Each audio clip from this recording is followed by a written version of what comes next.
Good morning student and welcome बेटा। तो बेटा हम आपका साइंस का चैप्टर नंबर 14 क्लास 8 के लिए जो कि था आपका chemical effects of electric current, ठीक है, इसको हम पढ़ रहे थे, इसको पढ़ने की कोशिश कर रहे थे और इसमें हमने काफ़ी सारी चीज़ें स्टडी भी कर ली थी। जैसे कि लास्ट क्लास में आपने मतलब लास्ट के 2-3 क्लासेज जो हुई है इस चैप्टर से रिलेटेड, उसमें आपने कंडक्टर, नॉन कंडक्टर क्या होता है, ठीक है, और इसके केमिकल इफेक्ट क्या होता है, इसका मैग्नेटिक इफेक्ट क्या होता है, ये सब आपने जान लिया था। और आज इसका लास्ट टॉपिक है डेट इज़ इलेक्ट्रोप्लेटिंग। अब इलेक्ट्रोप्लेटिंग क्या होता है ये देख लीजिए। देखिए मैं इसकी थोड़ी डेफिनेशन आपको बता देता हूँ कि किसी भी एक मेटल की लेयर को किसी दूसरी मेटल के ऊपर डिपॉजिट करना with the help of electric current is called electricity. दोबारा सुन लीजिए, मैं यहाँ पे थोड़ा अच्छे से लिख भी देता हूँ कि टू डिपॉजिट मतलब जमा करना, उसके ऊपर लगाना है। To deposit a layer of desired metal, to deposit a layer of desired metal on another metal with the help of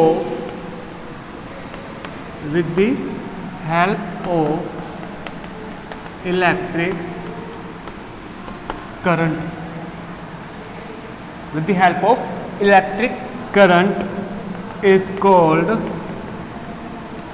electroplating, है ना।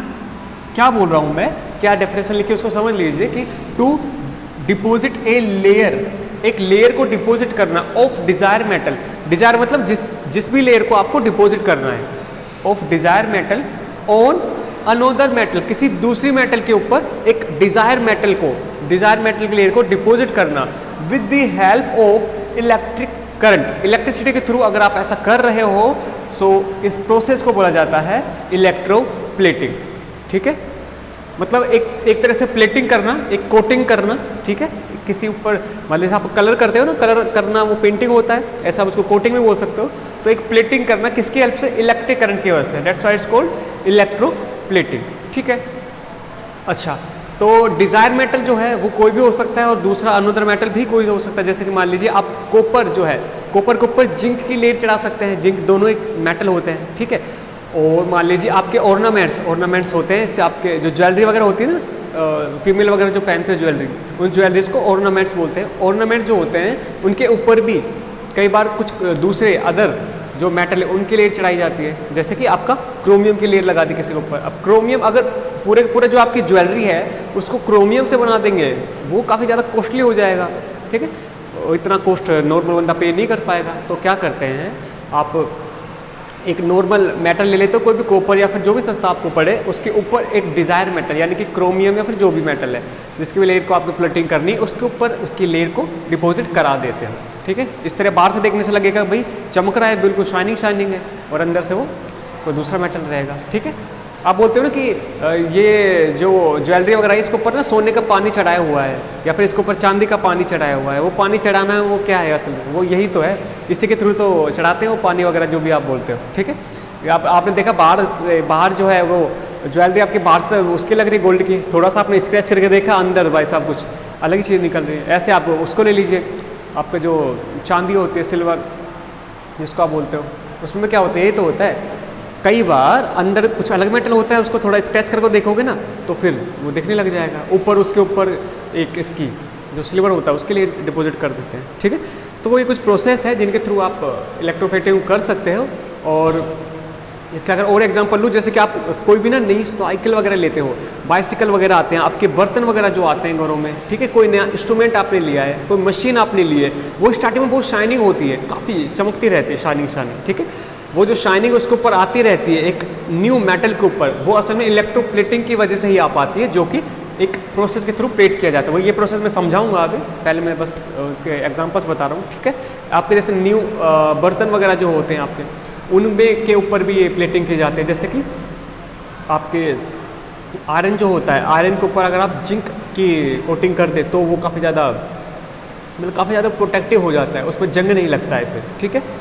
तो इस तरह से भी काफ़ी चीज़ें हैं जो कि आप करके देख सकते हो और आप डेली लाइफ में भी देखते हो। तो अब इतनी सारी कहानी के बाद सीधा जाती है इस प्रोसेस पर। ये प्रोसेस असल में काम कैसे करती है, होती कैसे ये। देखिए मैं यहाँ पे एक एग्जांपल ले लेता हूँ कि मुझे एक कॉपर की लेयर है, कॉपर की लेयर को किसी दूसरे मेटल के ऊपर डिपॉजिट करना है ना। यहाँ पर कोई भी मेटल ले सकता हूँ, डिजायर मेटल जिसकी लेयर को आपको डिपॉजिट करना है। मैंने मान लिया कि मुझे कॉपर की लेयर को डिपॉजिट करना है ना। और टेस्ट मेटल, टेस्ट मतलब अगर किसी टेस्ट मतलब जिस मेटल को ऊपर आपको उस लेयर को लगाना है। जैसे कि मान लीजिए आप मुझे लेट्स से गोल्ड ले लेता हूँ मैं, या फिर कार्बन ले लो आप, जो भी है, कार्बन के रोड ले सकते हो या फिर गोल्ड ले सकते हो, कुछ भी है। मैंने गोल्ड ले लिया मान लीजिए, हालांकि इसे करते तो नहीं है कि गोल्ड के ऊपर इसके लिए, मतलब एग्जांपल के लिए ले रहे हैं। ये डिजायर मेटल है और ये टेस्ट मेटल है, ठीक है। अच्छा अब देखिए किस तरह काम करेगा ये। आपने इसके अंदर क्या किया, आपने एक जार को लिया है ना, उसके अंदर आपने कॉपर सल्फेट का सॉल्यूशन जो कि केमिकल सॉल्यूशन होता है वो आपने फिल कर दिया है, ठीक है। आपने कॉपर की एक रोड यहाँ पर लगा दी है, इसको इलेक्ट्रोड भी बोलते हो आप, ठीक है। और जिस मेटल के ऊपर आपको चढ़ाना है उस मेटल को आपने यहाँ पे कनेक्ट कर दिया है। अब यहाँ पे मैं इलेक्ट्रोड ले रहा हूँ, मतलब जैसे मान ली गोल्ड का इलेक्ट्रोड ले लिया, एक गोल्ड की रोड ले ली, उसको इलेक्ट्रोड बोला गया है, उसको मैंने यहाँ लगा दिया, जिसको बोला मैंने टेस्ट मेटल, मतलब टेस्ट मेटल जिसके ऊपर भी आप चेक कर रहे हो उसको, ठीक है। ये बैटरी के पॉजिटिव से कनेक्टेड है, that's why it's called positive terminal. और ये नेगेटिव से कनेक्टेड है तो नेगेटिव टर्मिनल, या फिर आप इसको बोल सकते हैं पॉजिटिव इलेक्ट्रोड और इसको बोल सकते हो नेगेटिव इलेक्ट्रोड। ये एक स्विच है जो कि अभी ऑफ है ये, ठीक है। और ये आपका बल्ब है, बल्ब आपको ये बता देगा कि इसमें करंट फ्लो हो भी रहा है क्या नहीं, ठीक है। अब क्या किया, जैसे आपने स्विच को ऑन किया ये बल्ब ऑन होगा, और मतलब बल्ब ऑन होगा, आपको दिखने लग जाएगा हाँ इसमें से करंट फ्लो हो रहा है। कुछ समय बाद, कुछ टाइम बाद आप क्या देखते हो कि जो गोल्ड है या फिर ये जो मेटल आपने लिया था इसके ऊपर ना कॉपर की एक बहुत पतली पतली सी लेयर है वो आने लग जाती है, धीरे धीरे, बहुत धीरे धीरे होता है, ठीक है। आप यहाँ पे बैटरी लगाई क्योंकि इसकी वजह से आपके ये जो मेटल है स्टार्टिंग में वाले किसी भी कलर का था, इसके ऊपर कॉपर की एक पतली बहुत ही थिन लेयर जो है वो डिपॉजिट होने लग जाती है थोड़ी देर बाद। अच्छा जैसे मान लिया आपने इसको 10 मिनट के लिए छोड़ दिया, ठीक है। 10 मिनट के बाद आप देखते हो इसके ऊपर एक कॉपर की लेयर डिपॉजिट हो चुकी है। अब ले वो हो कैसा रही है, लेकिन देखिए कॉपर सल्फेट जो है, कॉपर सल्फेट जब इसमें आप इलेक्ट्रिसिटी प्रोवाइड कराते हो तो कॉपर में से, कॉपर सल्फेट में से कॉपर अलग हो जाता है और सल्फेट अलग हो जाता है, कॉपर अलग सल्फेट अलग। अब कॉपर जो होता है फ्री होने के बाद वो प्लस चार्ज की तरह बिहेव करता है, ठीक है। अब जब एक कॉपर फ्री हो चुका है, प्लस चार्ज की तरह बिहेव कर रहा है, तो प्लस चार्ज हमेशा किसकी तरफ अट्रैक्ट होता है, नेगेटिव की तरफ, है ना। और नेगेटिव कहाँ मिल रहा है इसको, यहाँ पर नेगेटिव टर्मिनल है, तो ये कॉपर जो है ये इसके ऊपर आने लग जाएगा, और भी कॉपर के जो पार्टिकल्स रहेंगे वो इसके ऊपर आने लग जाएंगे, और धीरे धीरे करके एक इस तरह से लेयर बना लेंगे, इस तरह से, ठीक है। अब आप एक चीज देख रहे हो, जितना कॉपर इसके ऊपर डिपॉजिट हुआ ना उतना ही कॉपर इस वाली इलेक्ट्रोड से इस सॉल्यूशन में आ जाता है।